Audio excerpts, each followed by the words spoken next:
السلام علیکم ورحمۃ اللہ وبرکاتہ۔ ناظرین، امید ہے کہ خیریت سے ہوں گے۔ دوستوں، میں آج آپ حضرات کی خدمت میں بہت اہم پیغام لے کر حاضر ہوا ہوں۔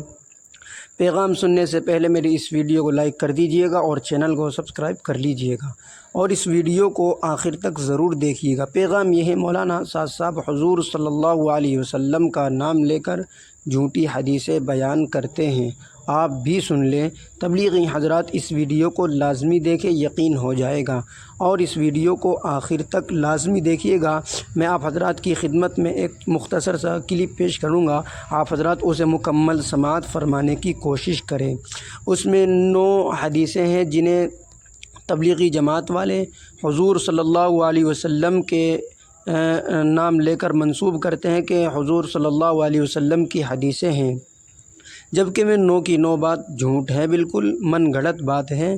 وہی میں آج آپ حضرات کی خدمت میں لے کر حاضر ہوا ہوں۔ پہلے آپ حضرات اس کلپ کو سماعت فرما لیں، پھر آپ حضرات حامداً و مصلیاً و مسلمہ۔ آپ صلی اللہ علیہ وسلم کا نام لے کر جھوٹی حدیث بیان کرنا یہ کبیرہ گناہ ہے جو بغیر توبہ کے معاف نہیں ہوگا۔ امام محمد بن اسماعیل بخاری، جن کی وفات 256 ہجری میں ہوئی، انہوں نے اپنی صحیح کے اندر حضرت مغیرہ بن شعبہ رضی اللہ عنہ کی روایت نقل کی ہے۔ جب وہ کوفہ کے گورنر بنے تو انہوں نے ارشاد فرمایا کہ میں نے آپ صلی اللہ علیہ وسلم کو ارشاد فرماتے ہوئے سنا ہے کہ میرا نام لے کر جھوٹ بولنا یہ کسی عام آدمی کے نام پر جھوٹ بولنے کی طرح نہیں ہے، یعنی یہ ایسا معمولی نہیں ہے، بلکہ جس نے مجھ پر عمدن جھوٹ بولا وہ اپنا ٹھکانہ جہنم میں بنا لے۔ آج کی اس کلپ کے اندر ہم کچھ وہ روایات آپ کو بتائیں گے جن سے آپ کو بچنا بہت ضروری ہے، اس لیے تبلیغی جماعت کے ساتھیوں سے میری درخواست ہے کہ آپ اس ویڈیو کو دھیان سے سنیں اور ان روایات کو بیان کرنے سے بہت زیادہ بچیں، اور اگر آپ کسی کو یہ روایات بیان کرتا ہوا دیکھیں تو اس کو بھی ضرور متنبہ کریں، تاکہ ہم سب اس وعید میں داخل ہونے سے بچ جائیں جس میں آپ صلی اللہ علیہ وسلم نے فرمایا جس نے مجھ پر عمدن جھوٹ بولا وہ اپنا ٹھکانہ جہنم میں بنا لے۔ تو یہ کچھ روایات ہیں جو تبلیغی جماعت کے اندر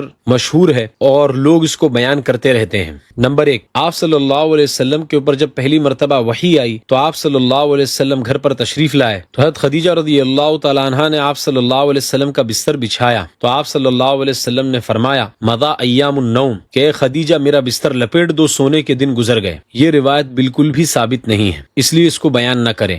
نمبر 2، ایک مرتبہ مدینہ منورہ میں بہت طوفانی بارش ہو رہی تھی۔ ابو جہل اپنے گھر میں بیٹھا ہوا تھا کہ اچانک اس کے دروازے پر دستک ہوئی۔ اس نے سوچا کہ اتنی طوفانی بارش کے اندر کون آیا ہے؟ یقیناً کوئی ایسا شخص آیا ہوگا جو بہت ہی ضرورت مند ہو، اس لیے جو بھی شخص اس طوفانی بارش میں میرے گھر پر آیا ہے میں اس کے سوال کو ضرور پورا کروں گا۔ جب اس نے دروازہ کھولا تو دیکھا کہ آپ صلی اللہ علیہ وسلم کھڑے ہیں اور اس کو فرما رہے ہیں کہ تم اسلام قبول کر لو، کامیاب ہو جاؤ گے۔ یہ روایت بھی بالکل جھوٹی ہے۔ بعض لوگ اس طرح بھی کہتے ہیں کہ آپ صلی اللہ علیہ وسلم ابو جہل کے گھر پر 300 مرتبہ دعوت دینے کے لیے گئے، یہ بھی ثابت نہیں ہے۔ نمبر 3، آپ صلی اللہ علیہ وسلم کے انتقال کا وقت جب قریب آیا تو جب آپ صلی اللہ علیہ وسلم نے موت کی سختی محسوس کی تو آپ کے آنکھوں سے آنسو جاری ہو گئے۔ آپ صلی اللہ علیہ وسلم نے فرشتے سے پوچھا کیا میری امت کو بھی اس طرح موت کی تکلیف جھیلنی پڑے گی؟ تو فرشتے نے کہا ہاں۔ تو آپ صلی اللہ علیہ وسلم نے فرمایا اے اللہ میری ساری امت کو جتنی موت کی تکلیف ہوگی وہ سب مجھے دے دے۔ یہ حدیث بھی ثابت نہیں ہے۔ نمبر 4، خاتمہ بالخیر کا عجیب نسخہ،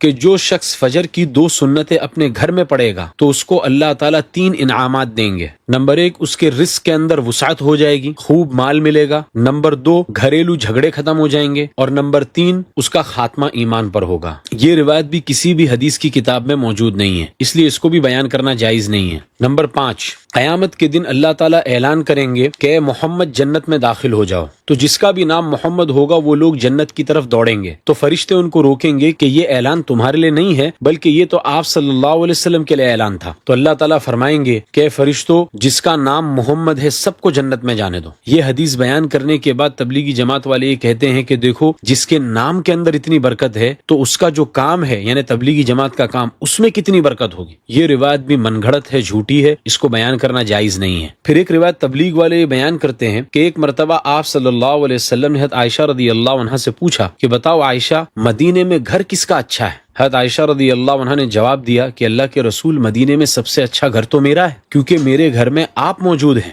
تو آپ صلی اللہ علیہ وسلم نے فرمایا عائشہ نہیں، مدینے میں سب سے اچھا گھر اس کا ہے جس گھر کا آدمی اللہ کے راستے میں نکلتا ہے، کیونکہ جو شخص اللہ کے راستے میں نکلتا ہے اس کے گھر میں اللہ خود آ جاتا ہے۔ یہ روایت بیان کر کے تبلیغ والے لوگوں کو جماعت میں نکالتے ہیں کہ دیکھو اگر تم اللہ کے راستے میں نکلو گے تو اللہ خود تمہارے گھر میں آ جائیں گے۔ یہ روایت بھی بالکل من گھڑت ہے۔ نمبر 7، تھوڑی دیر اللہ کے راستے میں غور و فکر کرنا یہ اپنے مقام پر رہ کر 70 سال کی نفلی عبادت سے بہتر ہے۔ یہ آپ صلی اللہ علیہ وسلم کی حدیث نہیں ہے، بلکہ یہ حضرت عبداللہ ابن عباس اور حضرت ابو درداء رضی اللہ تعالیٰ عنہ کا قول ہے، اور اس میں بھی روایت کے صحیح الفاظ یہ ہیں: تفکر ساعت خیر من قیام لیلۃ، تھوڑی دیر کا غور و فکر کرنا ایک رات کی عبادت سے بہتر ہے۔ اس میں اللہ کے راستے کا کہیں کوئی ذکر ہے ہی نہیں، بس صرف یہ ہے کہ تھوڑی دیر غور و فکر کرنا ایک رات کی عبادت سے بہتر ہے۔ اور یہاں پر بھی غور و فکر سے یہ مراد نہیں ہے کہ کیسے لوگ جہنم سے بچ کر جنت میں جانے والے بن جائیں، بلکہ غور و فکر سے قرآن میں غور و فکر کرنا، تدبر کرنا اور اللہ تعالیٰ کی نشانیوں میں غور و فکر کرنا یہ مراد ہے، جیسا کہ محدثین کے تراجم ابواب سے پتہ چلتا ہے۔ اس روایت کے اوپر میں نے مستقل تحقیقی ایک ویڈیو اپلوڈ کیا ہے، اس کی لنک بھی ڈسکرپشن میں ڈال رہا ہوں، اس کو بھی آپ دیکھ سکتے ہیں۔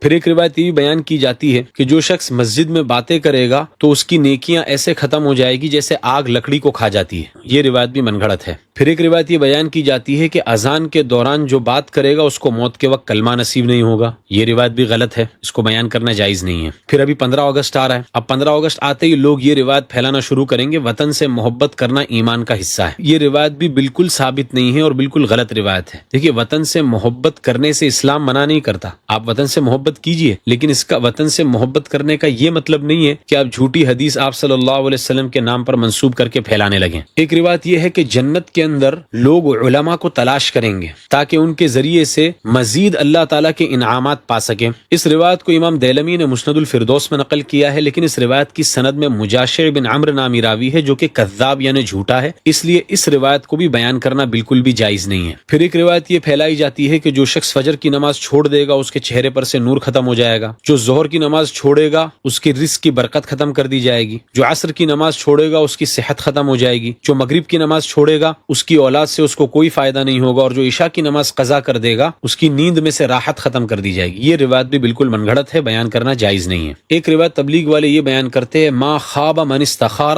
وما ندم من استشار، کہ استخارہ کرنے والا کبھی بھی نقصان میں نہیں ہوتا اور مشورہ کرنے والا کبھی بھی شرمندہ نہیں ہوتا۔ امام طبرانی نے اس کو اپنی المعجم الکبیر کے اندر نقل کیا ہے، لیکن اس روایت کی سند میں بھی عبد القدوس نامی راوی ہے جو کہ کذاب یعنی جھوٹا ہے اور حدیث گھڑتا تھا، اس لیے اس روایت کو بھی بیان کرنا جائز نہیں ہے۔ پھر ایک روایت بیان کی جاتی ہے کہ ایک بڑھیا تھی جو آپ صلی اللہ علیہ وسلم کے اوپر کچرا پھینکتی تھی۔ ایک دن آپ صلی اللہ علیہ وسلم کے اوپر کچرا نہیں آیا تو آپ صلی اللہ علیہ وسلم کو فکر ہوئی کہ آج مجھ پر کچرا نہیں ڈالا گیا، تو پتہ چلا کہ وہ بڑھیا بیمار ہے۔ آپ صلی اللہ علیہ وسلم اس کی عیادت کے لیے گئے اور آپ صلی اللہ علیہ وسلم کے اخلاق سے متاثر ہو کر وہ مسلمان ہو گئی۔ یہ روایت بھی بالکل جھوٹی ہے، سیرت میں اس طرح کی کوئی روایت نہیں ملتی۔ ہاں، ابو لہب کی بیوی ام جمیل کے بارے میں ملتا ہے کہ وہ آپ صلی اللہ علیہ وسلم کے راستوں میں کانٹے بچھاتی تھی، لیکن اس کا اسلام لانا ثابت نہیں ہے۔ سورہ لہب کے اندر حمالۃ الحطب کہہ کر اسی کو ڈانٹ پلائی گئی ہے۔ پھر ایک نعت بھی مشہور ہوئی، لکھا ہے: ایک ضعیفہ تھی کہ جو مکہ میں رہتی تھی۔ یہ واقعہ بھی سیرت کی کتابوں میں کہیں نہیں ملتا، یہ واقعہ بھی بالکل من گھڑت ہے۔ پھر تبلیغ والے امت کی فکر دلانے کے لیے ایک من گھڑت روایت یہ بھی بیان کرتے ہیں کہ ایک مرتبہ مدینہ منورہ کے اندر حضرت عبد الرحمن بن عوف نے سب کی دعوت کی، سارے مدینہ والے عبد الرحمن بن عوف کی دعوت میں پہنچ گئے۔ آپ صلی اللہ علیہ وسلم جب دعوت سے واپس مسجد نبوی میں تشریف لائے، دیکھا کہ ایک بدو صحابی بیٹھے ہوئے ہیں اور وہ کسی فکر کے اندر ہیں، تو آپ صلی اللہ علیہ وسلم نے پوچھا کہ ارے عبد الرحمن نے تو سارے مدینے والوں کی دعوت کی تھی، تم کیوں نہیں گئے؟ تو انہوں نے کہا کہ اللہ کے نبی، میں یہ فکر کر رہا ہوں کہ کس طرح لوگ جہنم سے بچ کر جنت میں جانے والے بن جائیں۔ تو آپ صلی اللہ علیہ وسلم نے فرمایا کہ تمہارا یہ تھوڑی دیر کی فکر کرنا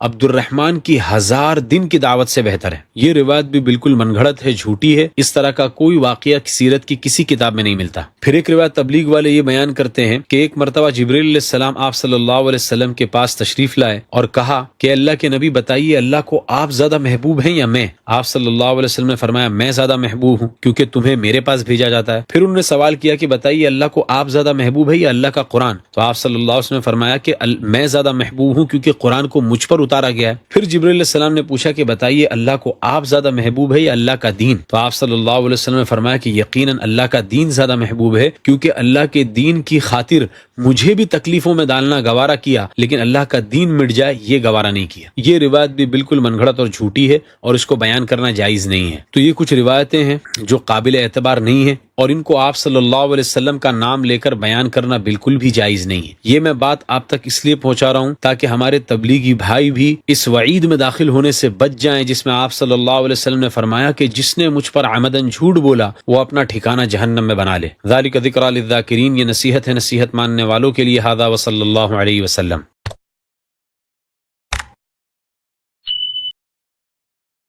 تو دوستو امید ہے کہ آپ حضرات کی بات سمجھ میں آ گئی ہوگی۔ جو بھی بات آپ حضرات کی سمجھ میں آئی ہیں آپ حضرات اس کے متعلق کمنٹس باکس میں ضرور اپنی رائے پیش کریے گا تاکہ مجھے کو بھی معلوم ہو سکے کہ آپ حضرات اس کے متعلق کیا رائے رکھتے ہیں۔